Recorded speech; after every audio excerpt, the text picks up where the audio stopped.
শুধু একটা মেয়ে বা একটা পুরুষ একা কখনোই একটা সম্পর্ককে ধরে রাখতে পারে না। একটি সংসার বা একটি সম্পর্ক টিকে থাকে দুজন মানুষের সমান ভালোবাসা, সমান ত্যাগ, পারস্পরিক সম্মান, বোঝাপড়া এবং একে অপরের পাশে থাকার মানসিকতার উপর।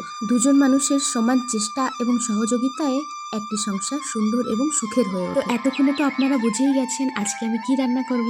তো আজকে আমি রান্না করব শাপলা পাতা মাছ। নমস্কার, আমি পায়েল, আর আমি আমার ভালোবাসার মানুষকেই আমার জীবন সঙ্গী রূপে পেয়েছি। বর্তমানে আমার স্বামীকে নিয়ে আমার এই ছোট্ট সংসারটা খুব সুন্দর, শান্তি এবং সুখেই কাটছে। তবে সব সম্পর্কের মতো আমাদের মধ্যেও মাঝে মাঝে ছোট ছোট ঝগড়া বা কথা কাটাকাটি হয়। তখন আমার কি মনে হয় জানো? তখন আমার মনে হয় বাবা মা তো আমার জন্য খুব ভালো একজন জীবনসঙ্গী খুঁজে দিতে পারতেন, তাহলে আমি কেন নিজেই এই মানুষটাকে বেছে নিলাম। কিন্তু একটা কথা কি জানো, ঝগড়া মিটে গেলে না সব ভাবনা বদলে যায়। তখন আমার মনে হয় হয়তো বাবা মাও আমার জন্য এর চেয়ে ভালো জীবনসঙ্গী খুঁজে আনতে পারতেন না। সত্যি বলতে আমার বরের মতন একজন ভালো জীবনসঙ্গী হয়তো আমার জীবনে আর কেউ হতে পারতো না।